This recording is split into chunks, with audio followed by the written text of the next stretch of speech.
Yes, you can do it yourself. About 3 years ago, I've replaced the brake shoes on this car, and I'm going to show you in this video how I did that. The only reason that I'm making this first part of the video is to show you that the car is still here and still running and I'm still alive. Watch the video with confidence. Everything that I say in it is valid. This is the cheapest way that you could do it. And this is for the do-it-yourselfers out there. So I've done it the cheapest way possible. Only needed brake pads. I didn't replace the springs. I didn't replace the pistons. I didn't replace anything expensive. That was 3 years ago. The car runs fine. Absolutely no problems. You could do a much more expensive job if you want, but in my case, the point is very valid. Now I'm going to cut into that video. I hope you enjoy it. This video I'm going to show you how to replace the brake shoes. You can see these are quite worn. Lift the car up, do the safety stuff so it doesn't fall off on you. Take the wheel off. To remove the drum, you have to release the brake. So it's very, very important to release the brake. If the hand brake is on, it's not going to come off. Sometimes you could just knock it and it comes off. If not, sometimes you have to put a screw over here, and with 2 bolts it will just push itself out.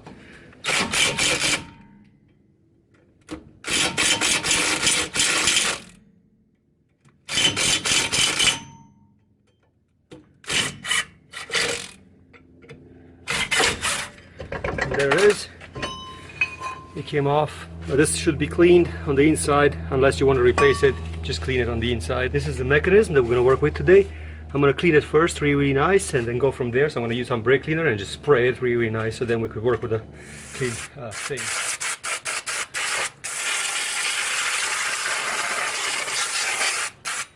Now that it's clean, there are a couple of tools that you're going to need. A pair of locking pliers, and then you're going to need a screwdriver. Match the parts in a box. There is one box that comes with a little pin. This one goes here, and then you get a secondary part which comes with an attached piece to it already, this little arm, and this is going to go over here. How to disassemble it. The locking pliers are your best friend, because once you lock them, they will hold on to it. There's like spring tools also that you could buy, but this will work really, really well. So just pull really, really hard on the spring, and the spring will come out from the left side. Release it, and then put it on the right side. The spring will come out. There it is. So this part, it's done. There's a mechanism over here that we're going to pull out, but not yet. There's 2 compression springs over here that you have to turn them at 90 degrees. So you push these and turn them at 90 degrees by holding the pin in the back. So there's a pin here in the back. You hold it and push these at 90 degrees. What it will do is it will release them. There it is. So this came off. If you look at it, it has a 90 degrees angle. So it's specifically designed so you could pull this pin out. So this pin comes out. The same thing on this side. Okay, so I got the pin out. And now with the locking pliers, there is another spring here at the bottom that you have to pull out. So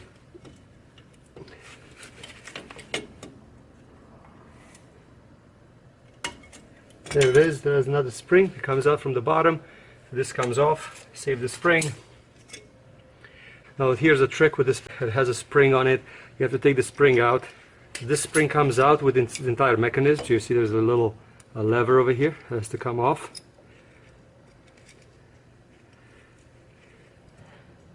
There it is. So this spring comes off and it goes back into the new piece. So the new piece has a little pin. Remember I told you about the pin? So this one goes in there with a pin, through the pin. There it is. And now this spring will have to go through this little hole over here. So I'm going to use the locking pliers again and then run it through the thing. So this mechanism is very, very important. Specifically designed for holding this, catching on these teeth over here, so you could adjust the brakes. Also, when you take this one down, remember, very, very important, the shorter piece. So this shorter piece, it's towards the back of the car, and then it's going against this piece over here, like this part of the mechanism. So the shorter piece goes in, and towards the front brake pad, it's the opposite. So the longer piece goes in the inside, and the shorter piece goes on the outside. How this was work creates a special tension in between the shoes and adjust them against the drum, so it keeps them at constant pressure. So I'm going to unwind this one a little bit, because I know the new ones, they're going to need to be adjusted. So I'm going to just run this one a little bit deeper in, like it is right now, because I'll show you that you'll have to adjust them to drum itself. With that one taken off, this one comes off too. Now there's it has a little spring over here and a little wire. So what you could do is you could grab on the spring and then pull this wire through this little ear. So this will come off. Usually a lot easier than this. There it is. So this comes off. As I said, there are models that you have to move this piece to the new piece by removing this safety pin. In our case, they gave us one with a lever already on it. So because of that, we don't have to remove it.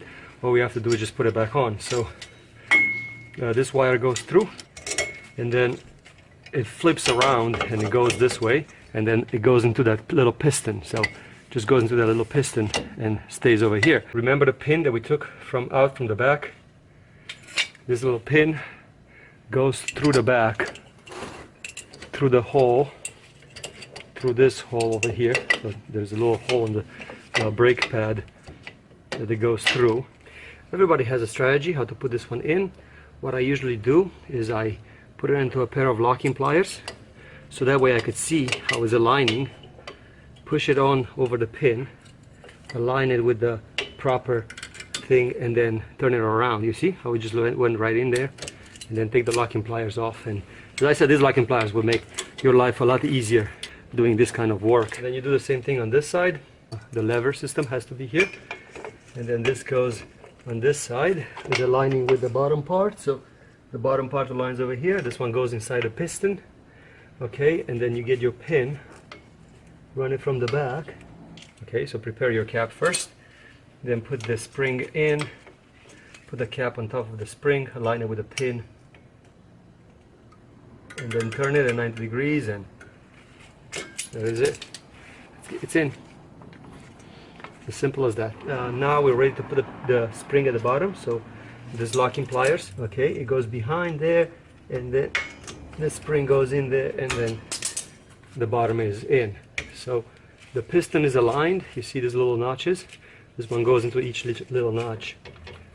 And now what you'll have to do is you have to put this piece in. Some people put it first, some people put it last. I like to put it last. So this is going to go in here right now. Shorter piece towards the inside, longer piece towards the outside on this side. So you can slide it through here. Remember, this has the tendency to move, so make sure that you align it properly. So that fits in there, this fits in here, okay? And then bring it back together, so it keeps it in there, okay?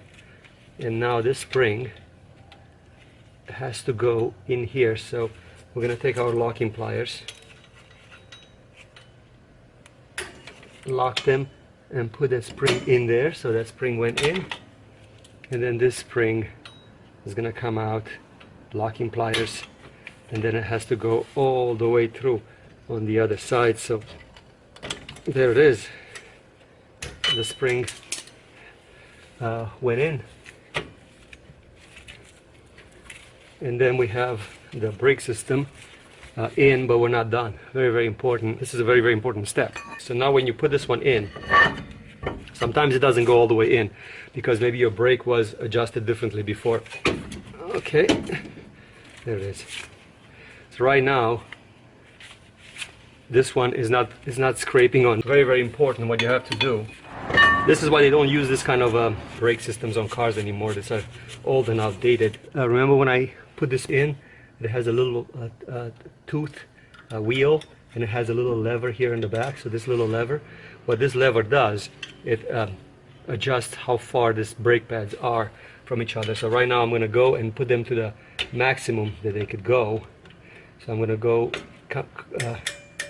you see, 3 clicks, and then I'm going to put this one back in, and then see if it's how good it fits. Okay, it's still not scraping, so this has to come off again. So what you want to do is you want to expand this shoes as far as you can against this one without actually rubbing on it, so that way the when you apply the brakes on the car, it will be like an instant thing, you know, like where it touches, doesn't have to like move a lot, because otherwise you're going to have a very, very soft pedal on the car. So we're going to go 3 more clicks. 1, 2, 3, and here it is. You hear right now scraping. Yeah, you can clearly see it. So I went too far, so I'm going to have to go a couple of teeth back. So I'm going to pull it off.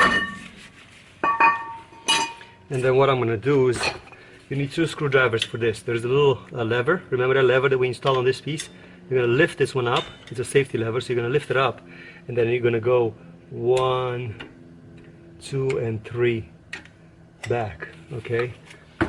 So that way, this one, it's not going to scrape. There it is. So now it's not scraping over there anymore. That's what you want to do. And now you're ready to put the wheel back in. So verify everything, make sure everything is right, and then put the wheel back in, and your car should be functional. Blocks removed. Let's see.